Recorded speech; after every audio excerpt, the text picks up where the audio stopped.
All right, what's happening, party people? Welcome back to another episode of Inside the Desert Oasis Room. We have got a special guest in the Desert Oasis Room today.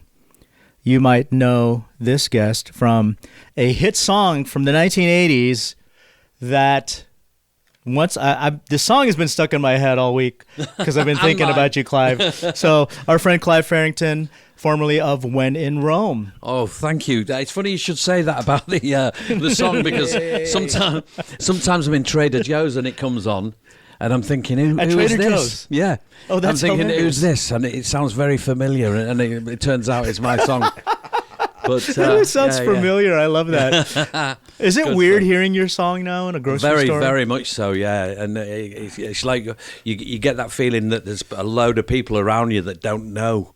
Oh, really? And of course, you don't want to start shouting out. It's funny that you say that because I think that song is very, very prominent. It's a very prominent 80s song. Yes. What I mean to say is they don't know that it's me that's picking up that's a piece of course, cheese yeah. You know, picking up some cheese out of the cheese. Absolutely. Plate. Absolutely. You know, there's loads of people around and you think to yourself, you know, wow, you know, where I'm from South Manchester, this song is so powerful, that you're hearing it while you're shopping, not just in Trader Joe's. It's in a lot of places. You know, it's on a playlist. If you have a playlist, The Promise is on it. Absolutely. If you have an 80s playlist, it's definitely on it. It's a consummate 80s song. So The Promise, you guys heard the name of the song, The Promise. Do you know which one we're talking about? I'm sorry, but I'm just thinking of the right words to say. Okay, so I'm going to sing it. I'm going to sing it. This is my house. I'm being outdone. The Filipino version. I'm being outdone. Well, there's a few Filipino versions as well. Oh, you're kidding me? Yeah. That's hilarious. Filipinos don't think they can sing well, right? Oh well, I don't know. I think they all think they can sing well. They can sing well. Yes. Yeah, absolutely. This is such a treat to have you on here because I'm such a fan of 80s music. As a matter of fact, we were talking about this before when Shaun asked me once, this was years ago, you know, so what kind of music do you like to listen to? What's your favorite kind of music? I immediately said 80s. And the reason for me loving the 80s so much is it was the music of my youth. Yes. Right? So junior high school, 80 to 82, high school, 82 to 86, college, 86 to 90. Yeah. So the whole decade was 80s for me.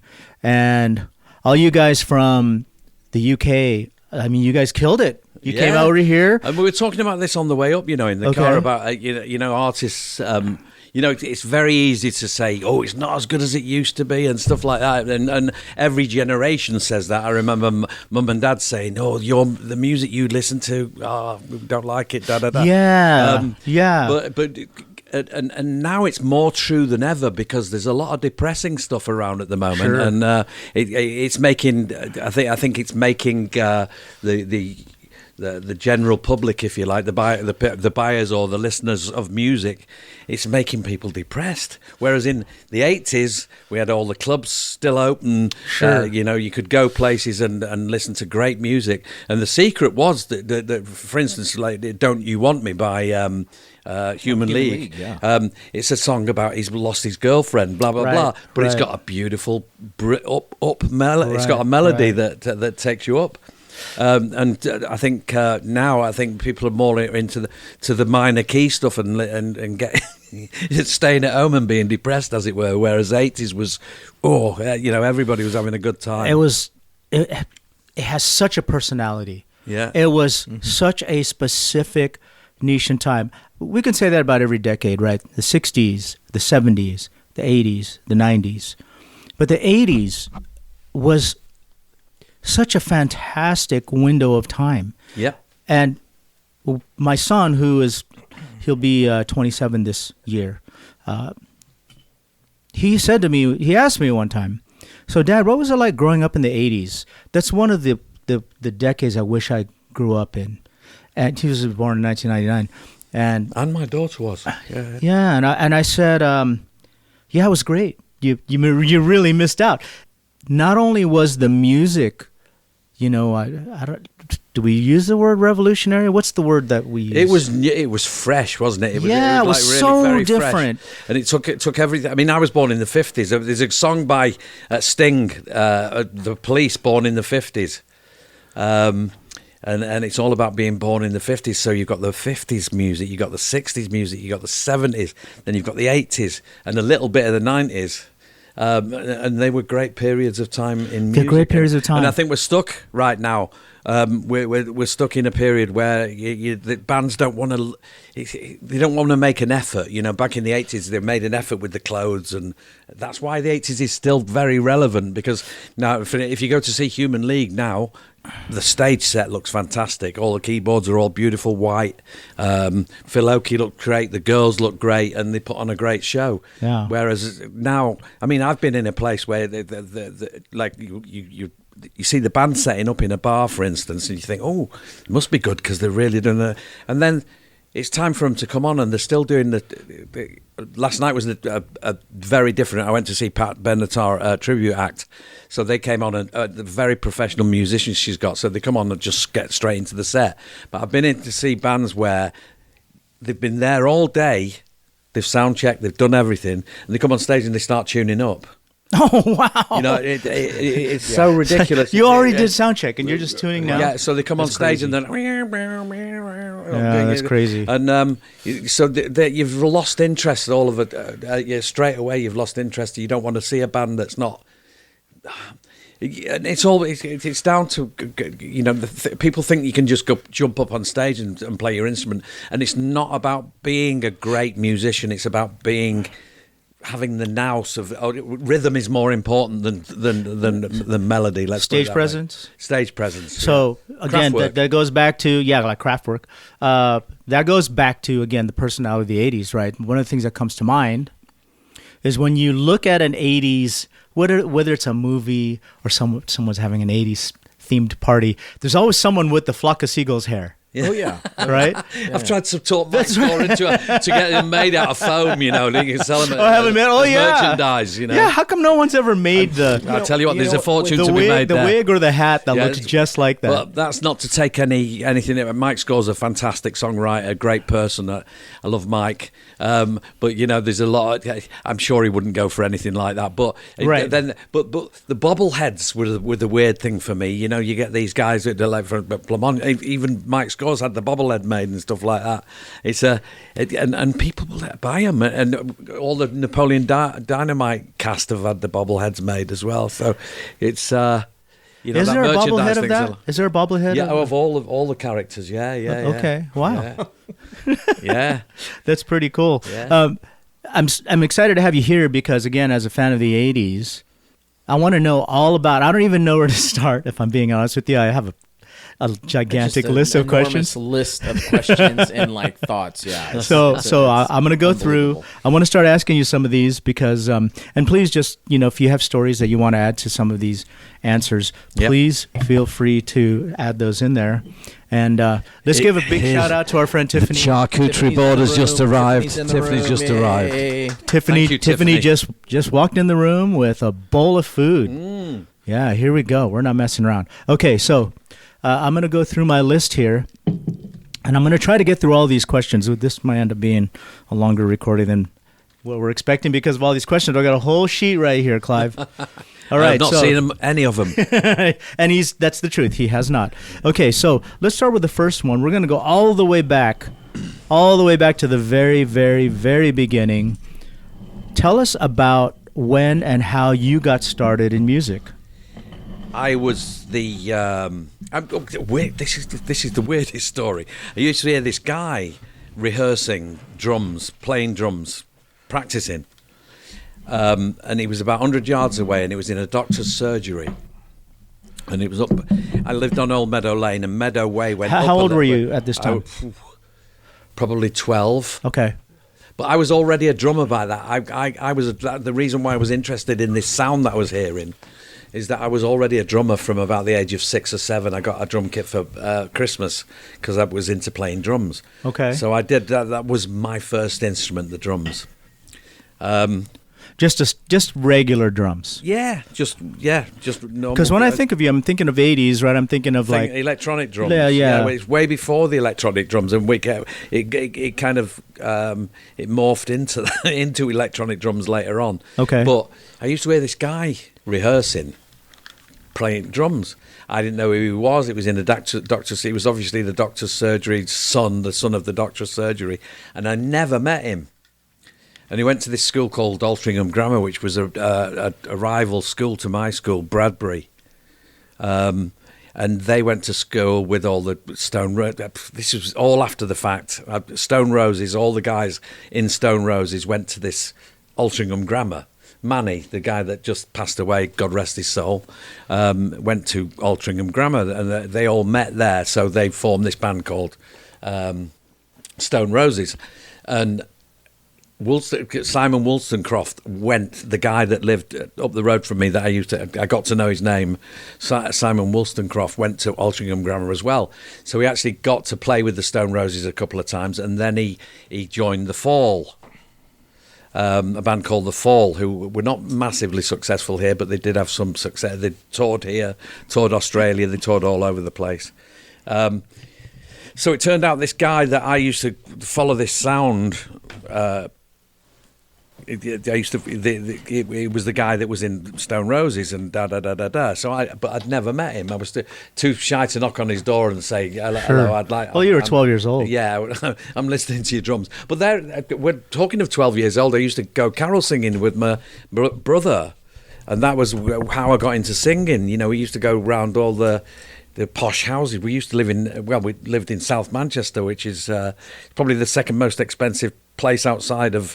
We lived in what's known as a council estate, in between these really beautiful big houses, which was the second most expensive place outside of Mayfair in London. So we used to go around to these big houses and sing carols and stuff and make money that way at Christmas time. So that's what got me into singing. And that's so interesting. Yeah, but I was only the drummer for the school. I was in the school band as a drummer. I used to do waltzes 3-4 times, bum bap bap bum bap bap, and all that stuff, but never in a band. I always wanted to play drums in a band, but never got the chance. And then I played bass with I formed a band called Bow Leisure with a guy called David Powell. He was the writer, so I wasn't writing at this point. And I was playing bass and singing backing vocals, and we were doing all the brilliant places. We were doing all the working men's clubs around.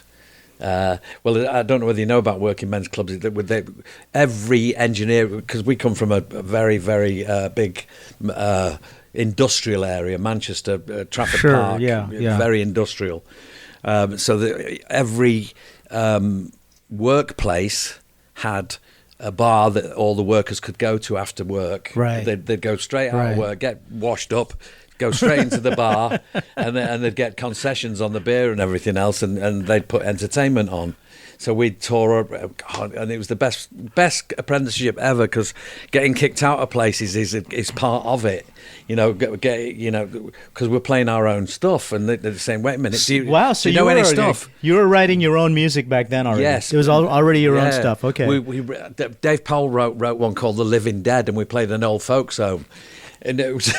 and we got kicked out straight away as soon as we came into the Living Dead. We got kicked out. And was that on purpose? No, we didn't think we were doing anything wrong. And then we play these really, really rough places where people just wanted to beat you up. And we played this place one night, and Dave Powell was very flamboyant. He had beautiful. He looked like David Sylvian from Japan.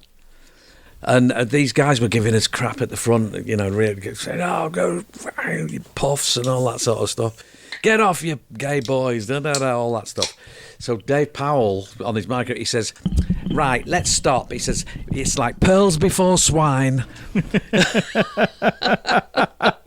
and honestly, his attitude was like that for every gig, and we never, ever got thrown out of a place, and we never got beat up. Which kind of goes to show that you've got to have. It's like that, but standing up to the school bully, isn't it? You know, right. You've got to stand up to the school bully, right, and show them that you're not afraid, as it were. Yeah. So how did this lead to When in Rome? So here's another story. Joy Division played this place called Check-In in Altrincham. It was a little club, and Bow Leisure. We played there one night. Okay. And we were all getting frustrated because we were being promised by our manager of the time, saying that we've got the record companies coming down to see you, and they'd either not show up or they'd show up and go home early. We were kind of the next. Or people thought of us as of the Altrincham or South Manchester Spandau Ballet. We were kind of new romantic. So we were playing all over the place, and we were getting promised all sorts of stuff, the EMI are coming down tonight and you will have a record deal in 2 days' time, but it never came off.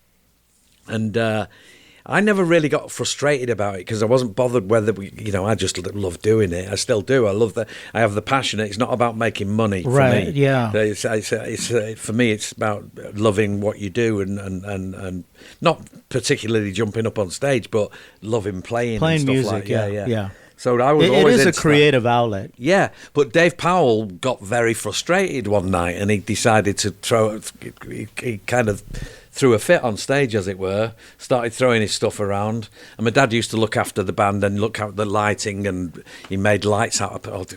We couldn't afford lights, so my dad made lights out of paint cans, 5-gallon paint cans, and he How cool is that? He put a hole in the base of the paint can and put a bulb in it. How cool is that? And that became and he made stands and all sorts of stuff. So my dad was there that night, and he said, "Right, let's pack all the stuff away." That was the end of Bow Leisure.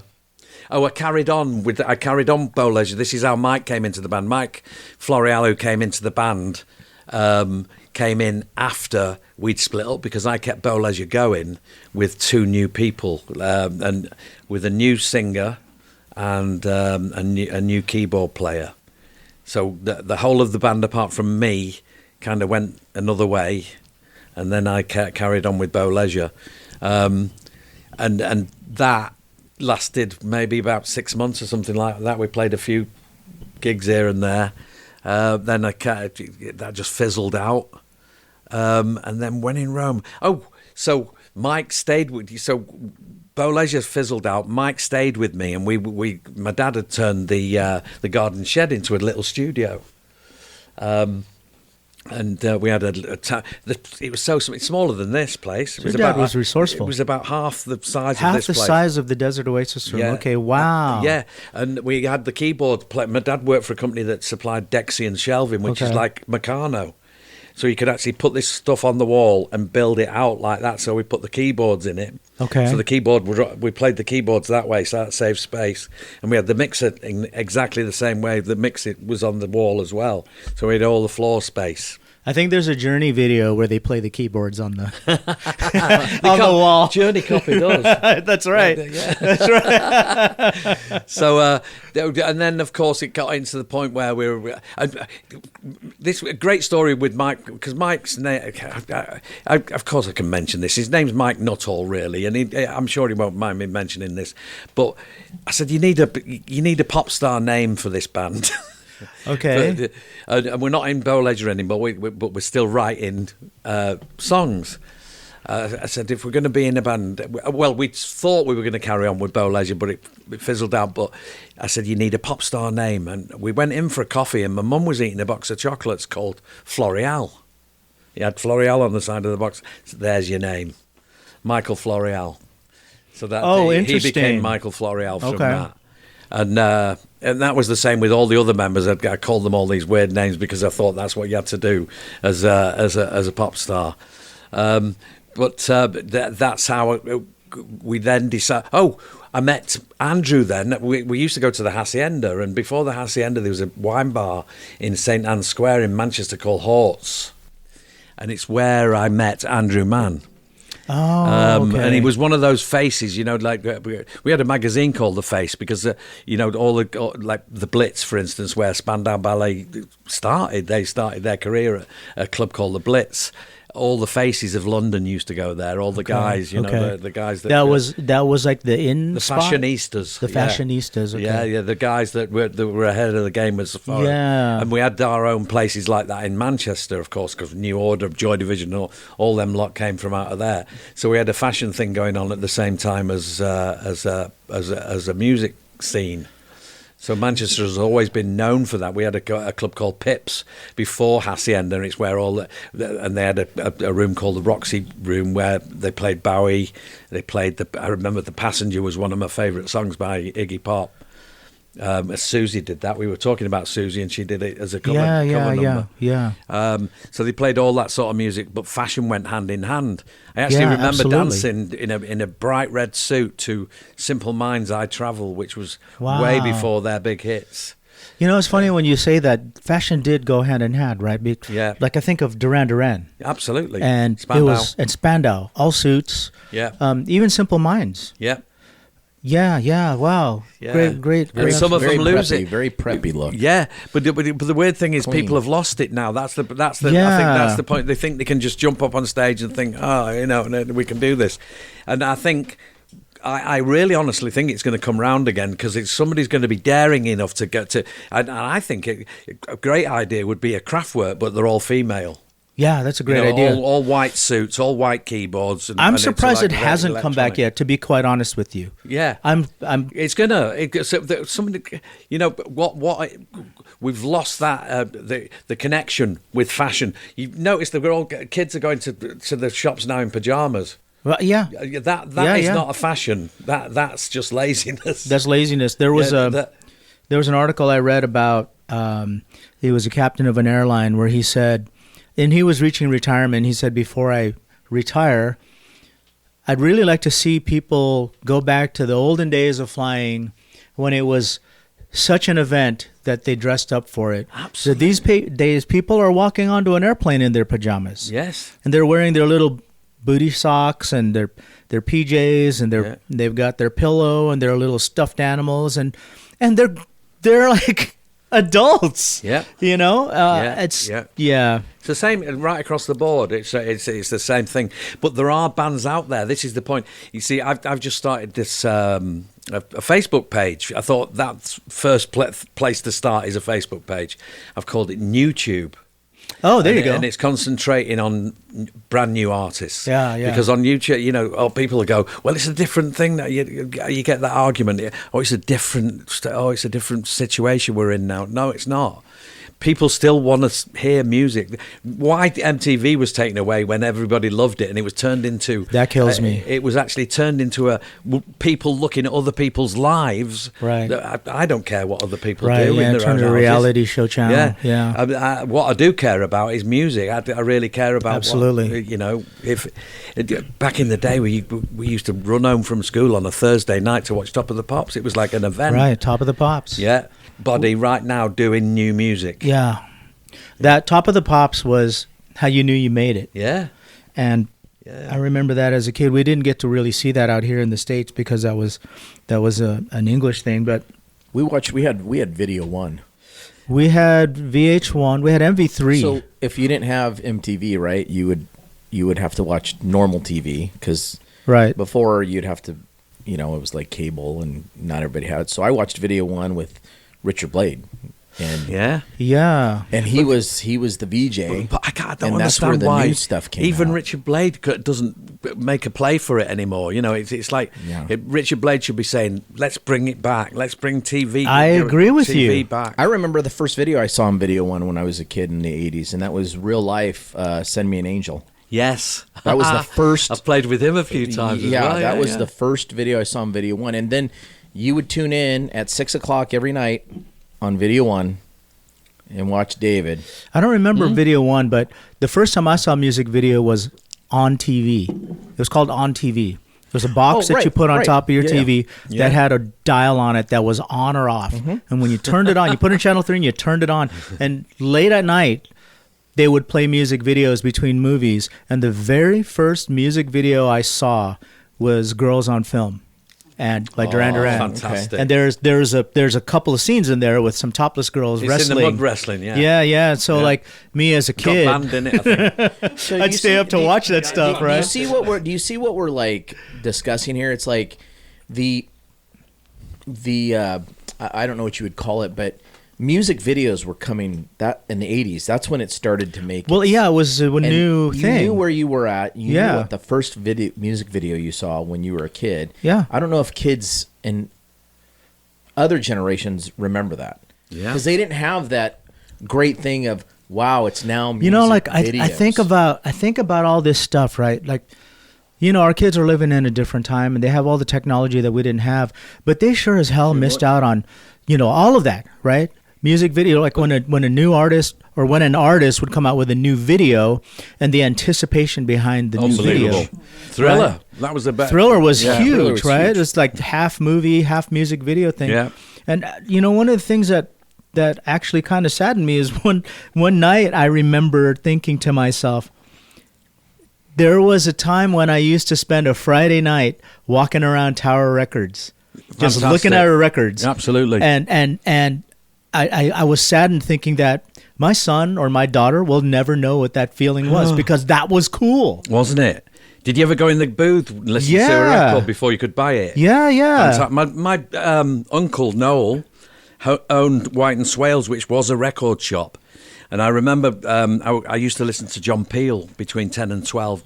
John Peel was you've heard of John Peel. He was the Radio 1 guy. I don't know John Peel. Well, John Peel was like the guy that played all the new stuff. All the new music. That you could never get hold of. And he played Heart of Glass by Blondie one time. Oh, and Heart of Glass, great. You couldn't buy it anywhere. It was not available anywhere, but he'd got it on import from America.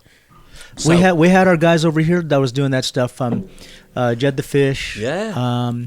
But they're important, those guys. Richard Blade was one. When I was in high school, freshman in high school, 1982, Richard Blade DJ'd our homecoming dance. Oh, and sweet. It was so great, right? So, he was just this radio guy at K-Rock, new on the radio at the time. And that's probably why it was easy for us to get him to DJ our homecoming dance.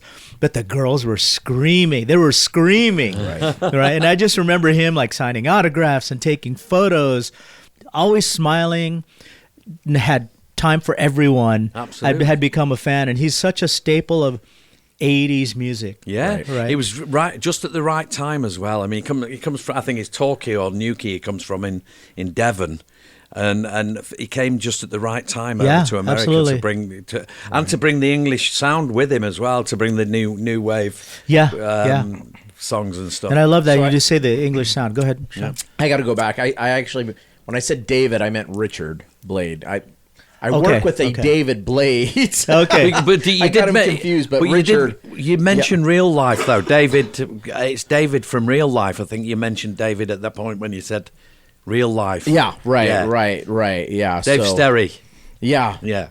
So I want to talk about the song you're known for, The Promise. How did that come about? And was that written about somebody specifically? A lot of people have asked that, and I can't even think that it was. We'd written, or I'd programmed the little drum machine.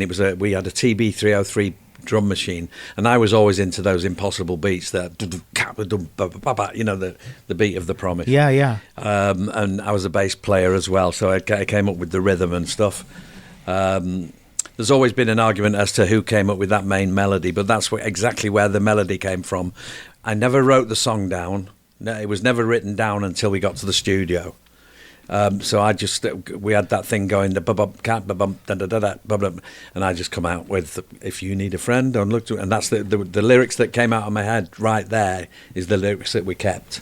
So, that's interesting. So, we talk about earlier how the Human League, was it Human League, or what song were we talking about? Oh, Don't You Want Me? Yeah. So they split up.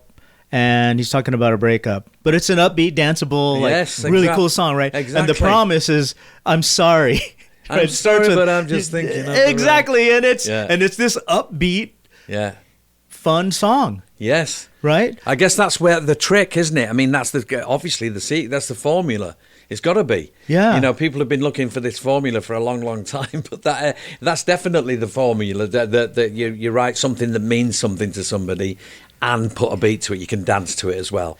I've seen hip hop guys dancing to The Promise.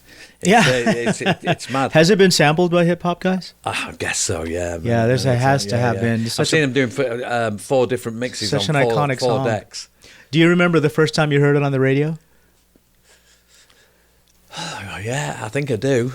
I remember we were 5,000 miles. Both Andrew and I were and Michael at that point were 5,000 miles away in the UK, where it was not successful, so it was not being played in the UK. Was it bigger in the States than it was in the UK? Massively bigger, yeah. Oh, was it really? So, because my uncle owned a shop, I was starting to find out about what was going on. People were phoning saying, "Do you realise your record?" I'm still at a hotel, working in a hotel in 2010 when the Promise was used in Napoleon Dynamite in 2004, and these people at the hotel saying, "What the hell? What are you doing here?" Yeah. I said, well, nobody's calling us over there. Nobody's asking us to come over there. What happened with that, though? I mean, Mike had trademarked the name, and or he trademarked it. Weirdly enough, at 2010, when I left the hotel, he trademarked the name, and so people were not asking. It's very difficult when you're living 5,000 miles away. Nobody wants to shell out money to bring out a band. It's very difficult for us to tour right now, as when in Rome, because Andrew still lives in London. And it would be easier if he was out here, if he made the move and came out here full time. We'd be out every weekend. But yeah, so because I'm here, and any When in Rome gig comes along, they'll say, "Oh well, we know you're the singer." So, and it feels bad that I have to say yes, because it's my job now. Right. I only get paid for this. I don't do painting, decorating, or anything. I'm a singer. That explains why he was recorded separately on a video that I watched during COVID. Yes. Because he was over there. Yes. And you were over here. Yes. Okay. That's right. And we coordinated that. And weirdly enough, that was the guy that did it over there was a guy called Howard Greenhalgh, who was responsible for massive videos. Go West by Pet Shop Boys. He did all of the Placebo stuff. Okay. He did one for Iron Maiden. He did one for George Michael. Jesus to a Child was Howard Greenhalgh. So he was a massive video producer, and we're talking about videos that they were taken away from it. And it's weird how this happened. There's I don't know. There's something untoward went on when MTV got taken away, because it was still massively popular. And they took it away from people. Yeah. And I think people were having too much of a good time, to tell you the truth. I think they wanted to take away some of our enjoyment, as it were. Right. But Howard Greenhalgh, at that time when MTV was at its peak, was massively popular video producer and director. And now he does commercials, because that's where the money's at right now. Right. And he has to adapt. Well, that explains the fact that Planet Fitness, where the Promise is being used right now, is probably more lucrative to the band. What do you mean it's being used at Planet Fitness? What do you mean by that? It's actually being used on their adverts for Planet the commercials. Fitness. Okay. Commercial, yeah. Yeah, and I was at a party at New Year's Eve, and New Year's Eve from New York Times Square was sponsored by Planet Fitness. So they all had the caps on with Planet Fitness. Thousands of people in Times Square, and every break. And I'm with people that I don't know. I remember seeing all those people wearing it's all a Planet, kinds of Planet It's Fitness. a Planet Fitness cap. Purple caps or something like that. Yeah. Yeah. And then every break, The Promise comes on. Okay. And everybody in the house is going, "Oh, it's your song." Yeah. And then I wish this would have happened. They wanted to, because it's a separate deal to do Super Bowl. Yeah. It's a separate that would deal. have been cool. Yeah, so that's 300 million people watching. Wow. The Promise too has. We've got $1 for each one of them. We'll be right. The Promise iconic line. If you need a friend. Super iconic. Simple, but like everybody knows what song. That is. And it was not written about a girl. It was not written about a boy. It was not written about anything. It was written about the way. I guess it was. It just wasn't anybody specific. Yeah, no. It was. It came from the way I was feeling. If you need a friend, don't look to a stranger. Yeah. It's like you don't need to go anywhere else to find. That's so cool. Something else or whatever. Clive, did you write the entire song? No. Yeah, I'll tell you how that worked, because I, as I said, I sung the first verse and the chorus, and then we sent it down to Andrew, and there was remember back then there was no internet, so we had to post it. We had to little cassette, put it in an envelope. Wait 4 or stamp 5 it all days up. a week. Yeah, 3 weeks later he gets hold of it in London. Oh yeah, right. But this is the tip that I'll make to any young band that's listening to this. This is really important. you do have to hang around where the record company people hang around. You have to be in the area where they're at. Andrew, sure, yeah. Andrew hung around in this place called I forget what it was. Like, it was very much like Hort's in Manchester. Groucho's club is where the A&R guys hung out from all. Groucho's sounds like a comedy club. It was a very, very exclusive bar where all the EMI, Chrysalis, all the big record companies, Virgin, they all hung out there. So he was hanging out there, and he met up with this guy called Simon Potts, who was head of London Elektra Records in London, and they'd signed Simply Red.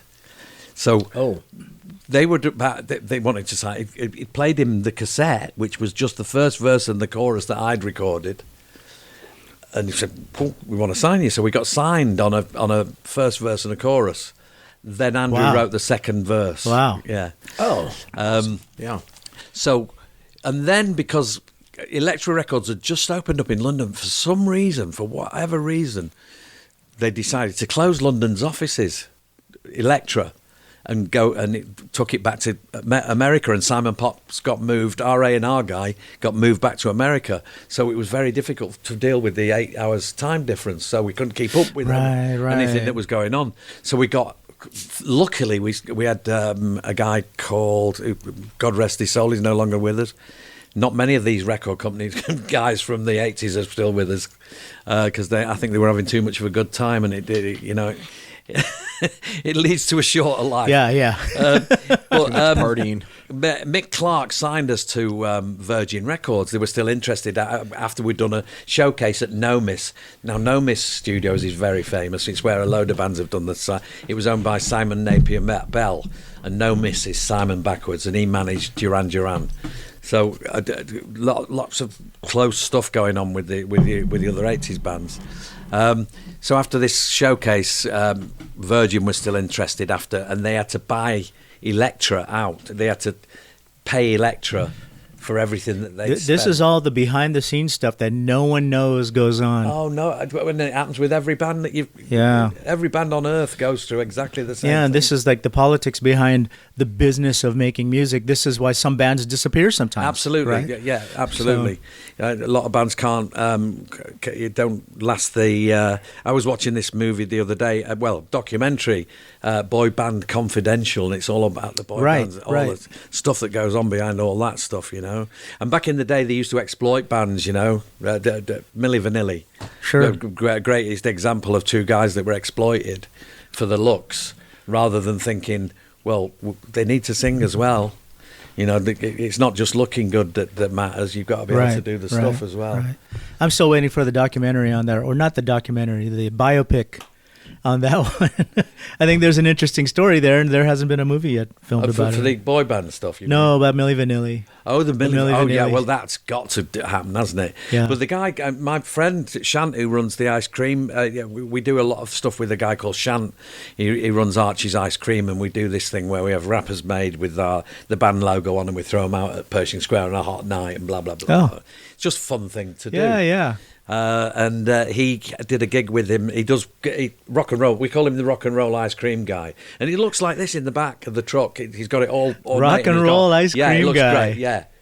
And I want to meet that guy, and I want to try. Tom Jones has been in the truck. I want to try his ice cream. Led Zeppelin's been in the truck. In fact, you've got to interview him here. I'll bring him here. Oh, we got to bring him here. Yeah. Oh, that'd be awesome. He's a really I want to be in the truck now. Right. Yes. Have his truck pull up to the front. Yeah. That's right. Oh, in fact, you should do the interview in his truck out here. We're going to do that. Oh, that'll work. We're going to do it in his that'll truck. Work. Yeah. And we're going to bring the cameras in with us on that one. Yes. Yeah. Absolutely. That sounds like fun. Got all the stuff that's in. He's got every band, he's got all the pictures of the bands that have been in there. Beastie Boys, when they were all with us, all the guys. The Beastie Boys. They were in the back of his truck. Tom Jones was in the back. Led Zeppelin. Quiet Riot. That's so great. All the guys, That's so awesome. I love it. And he's a good friend of mine. He just lives around the corner from where I am. Okay. All his work is. We're going to make this one happen, Clive. That would be We're going to make this one happen, Clive. Cool. We're going to make this one happen. Get Gambale over But he here. was with I know. the point I was trying to make. He was with the other guy from Milli Vanilli, the surviving member of Milli Vanilli. Oh yeah. He's in radio or something who can actually now, right? sing. Both of them could sing. That's the point. Both of them were ready to go and sing. But the egos got in the way, and unfortunately, Again, I think that there's a good story there that could be a movie. Ooh, that's a massive movie, isn't it? That's a great movie. Great. What do you call it? Lesson. Lesson is yeah. That's another way to look at that. And Amy Winehouse, the film Amy, that's a good lesson. I took my daughter to see that because my daughter's a great singer. And people say to me, well, why have you kept her out of the business? It's because I don't want her in the business. It's a very, very difficult business to be in. It's not that I don't want her to be in it. I want her to learn first. You know, if she wants to be in it when she's 28, 30. But Amy Winehouse was 30 and she still hadn't learned. You know? Yeah, you know, that's. It's funny that you say that because there are other people who've said that about their business, that they don't want their kids to do that too. Yeah. And I know people that have that same sentiment. I do have a question about when The Promise first came out, because I'm always curious, you know, how your life changes. Now you have a hit song that's on the radio, it's on MTV. What was that like, that the first couple of years that was like one of the hits? Well, I'm still working. I'm still yeah. Working I know you're at the still hotel. touring, right? But I'm enjoying it as well. But what's great about it is that I didn't get involved in all the pop stuff. But did you have was there a time where it went down for a little bit, absolutely. then it came back up? Yeah. From 92 to because now 2004. People are appreciating what was the 80s. Yeah. But at the time of when the 90s roll around and the 2000s roll around, to some people that's just that music is old. Yeah. And then, you know, 2 decades pass. Yeah. Maybe 3 decades, whatever the number is, and people are nostalgic for it. Absolutely. And then now it's not an old song. Well, maybe it is, but in their minds now it's like, oh, do you remember this song? Do you remember all of these songs in this time period? Yeah. Well, before Napoleon Dynamite, which of course was 2004, none of us were making any money. Okay. You know, from the record. Was that when it kind of like got back into people's... to make serious, you know, enough to pay the rent kind of money. Okay. Yeah, not massive amount, not millionaire amounts, but enough to pay the rent. Yeah. And not to have to do anything else.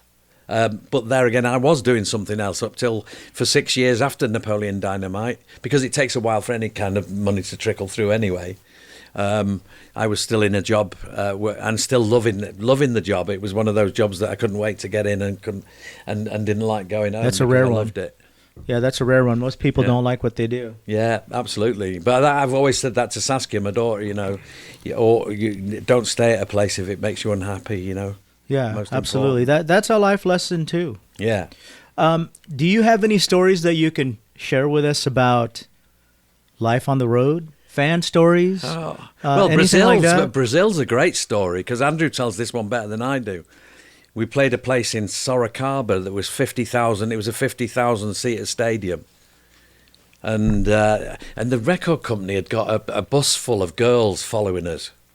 Like as if they were our fans, you know. Were they hired to do that? They'd hired a bus full of... that's so cool. Perception. That just chased us all over the place, you know. That's great. I love that. And you know, and it was just like as soon as we'd stop somewhere to get to do anything, they'd let the girls out of the bus, and it was like, oh, then they'd scream. Yeah. Oh, that's I'm sure the Beatles did all that stuff as well. Didn't we? I'm sure they did.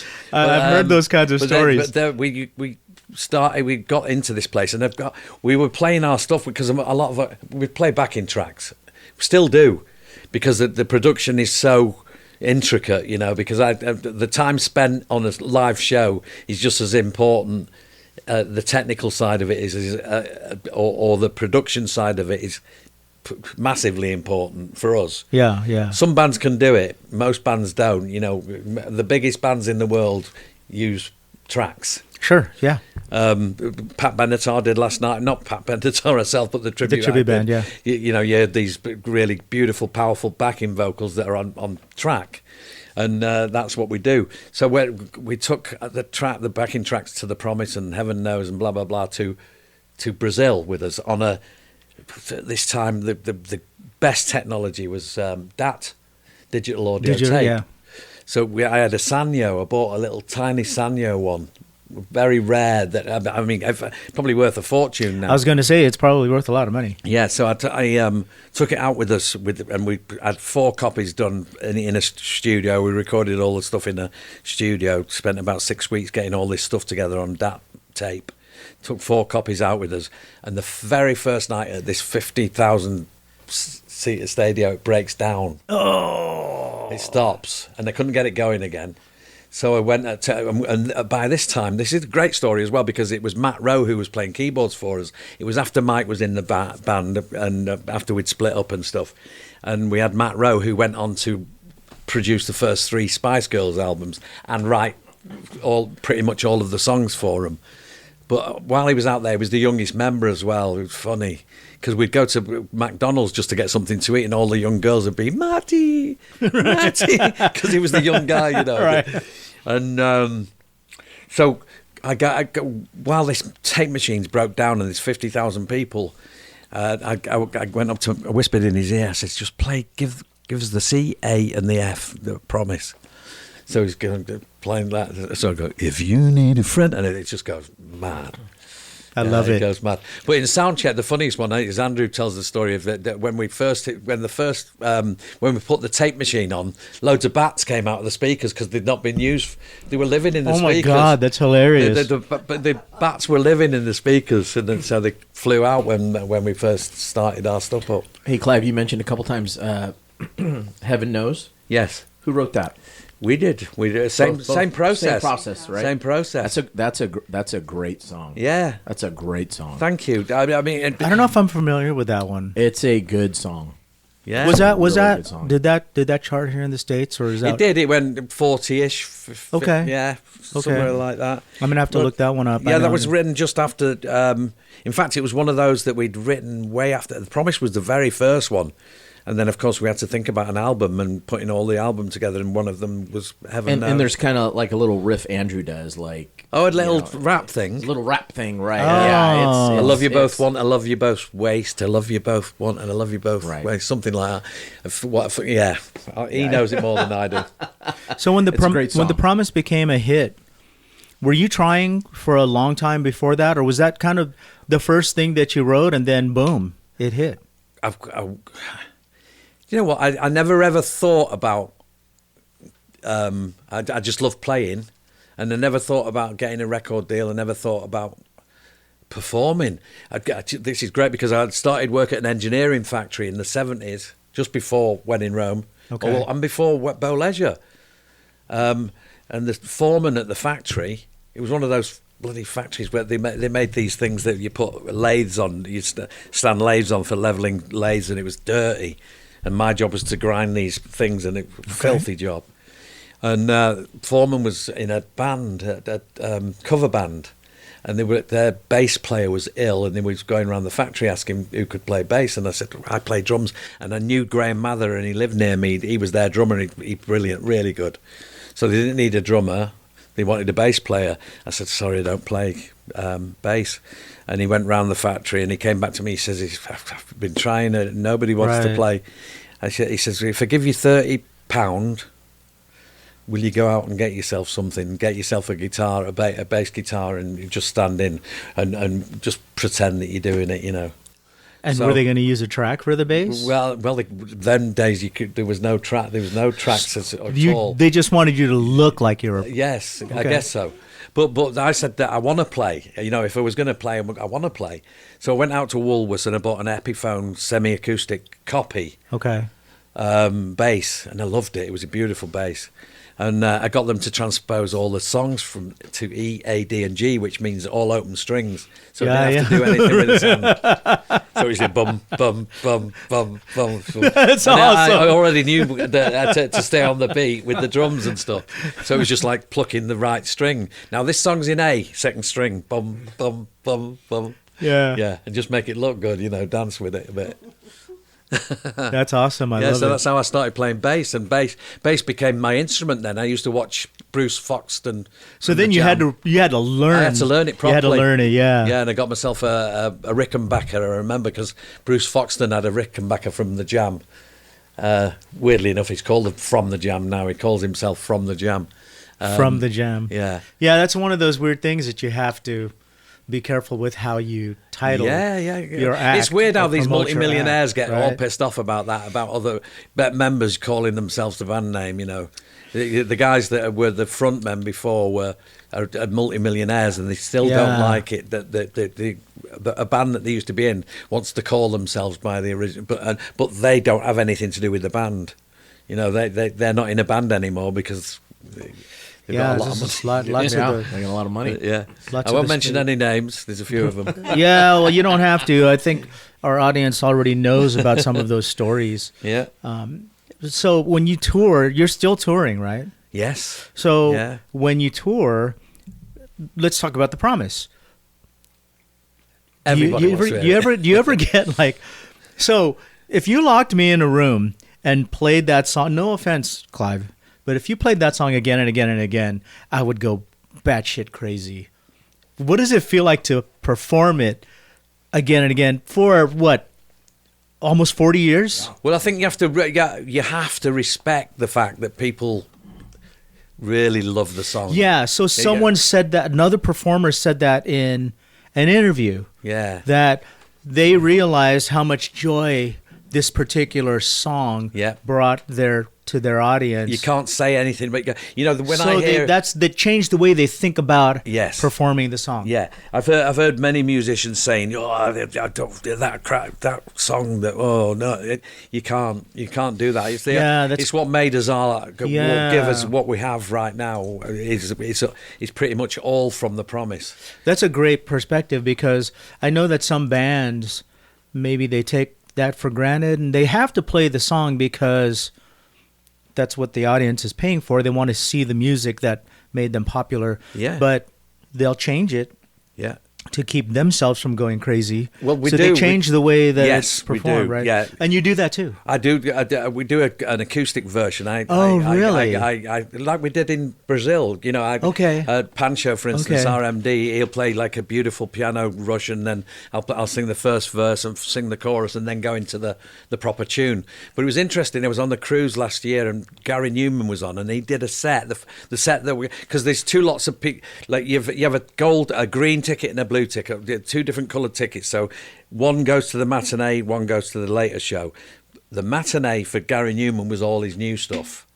He's a great performer. I liked it. I enjoyed it. But for people that were massive Gary Newman fans and Cars and the big tunes that he's got, they want to hear that stuff. Yeah. I saw 9 Inch Nails play a few years ago, and they brought Gary Newman out as a surprise encore guest. Cars, didn't they? And he played Cars, and it brought the house down. I bet it did. It was at the Hollywood Palladium. Everyone went crazy. Yeah. Even me, because I wasn't expecting to see Gary Newman. I was there to see 9 Inch Nails. Yeah, but it's funny you should say that, because at the end we went to see his interview as well, because they interview all the bands separately.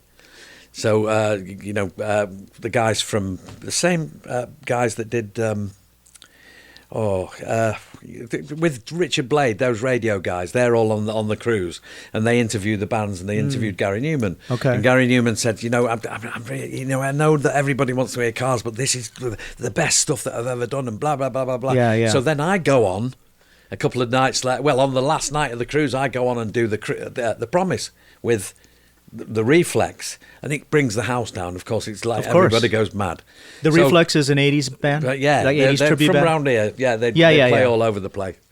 And so I go on stage with them and sing The Promise, and at the end of it I said, forget what Gary Newman says the other night at that thing.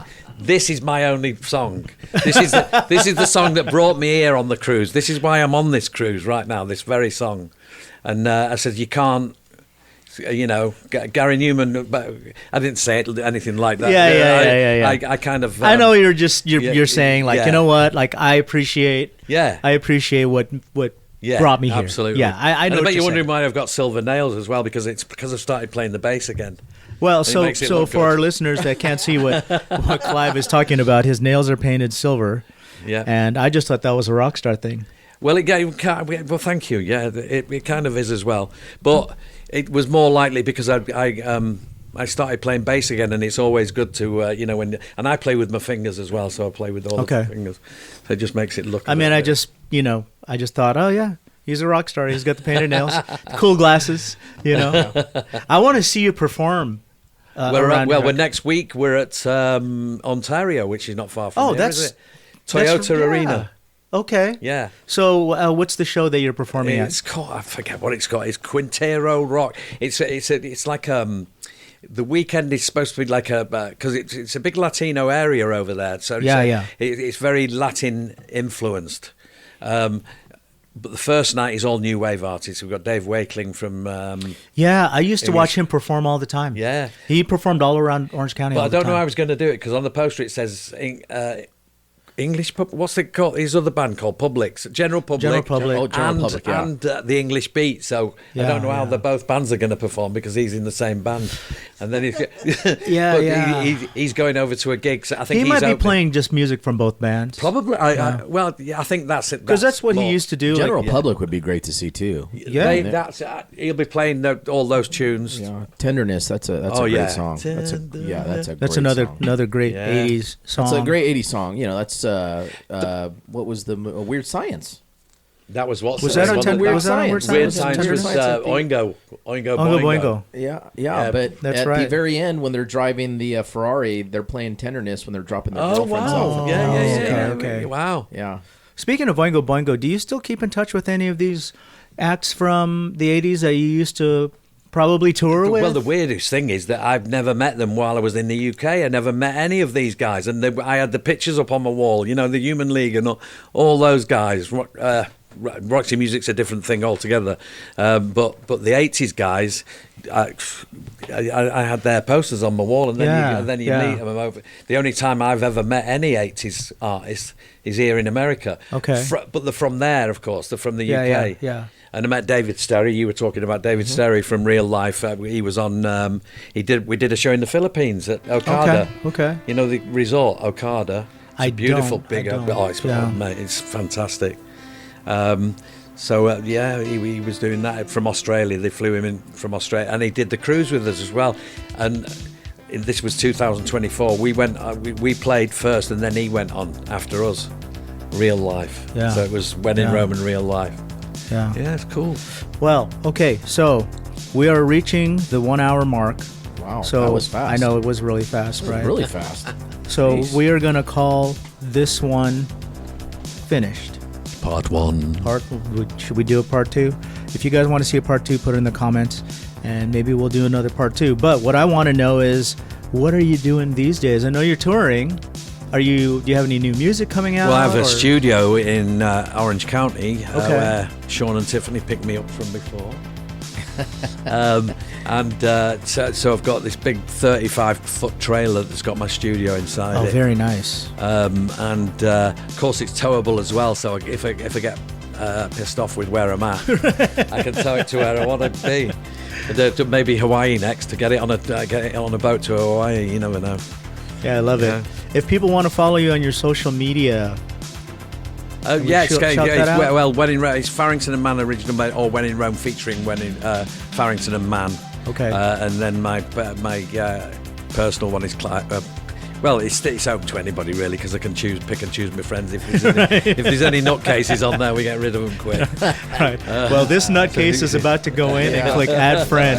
So we'll see what happens with that one. We'll see if he accepts that. But this show next week, I'm gonna follow up with you off air about all this, because I think I want to go to that. Toyota Arena, Friday 29th of May. It's going to be a good one, yeah. And I'm doing the Hollywood show in the day, so I'll be going from the Hollywood show to there. So there's a lot of people on there. If you go to the website for the Hollywood show, you'll see who's on there as well. There's a lot of stuff going on there as well. So that's just like a sit-down thing where we meet people and maybe they'll ask a question or two or whatever. Okay. Well, Ontario's easy for me, so I'm probably going to try to go to that one. I'm just going to tell the guy at the door that I know Clive. So yeah, do that. They'll give you full access throw you to out, the whole won't arena. They get back to Manchester. We'll see what happens there. Well, thank you for joining the podcast right here inside the Desert Oasis Room. We appreciate you making the time to come out here. Maybe we can talk you into doing a cocktail with us. Yes. Let's try to do Why maybe not? like Why something not? for the Patreons or something like Yeah, that. yeah. And if you guys want to follow Clive, we're going to put all of his information in the description below. And if you want to follow us, we're on Instagram, instagram.com/PolynesianPop. On YouTube, youtube.com/PolynesianPop. And if you want to help support the show, patreon.com/PolynesianPop. Until next time, cheers and aloha. Polynesian pop. I like it. The one and I only. like that one. All right, thanks. Yeah.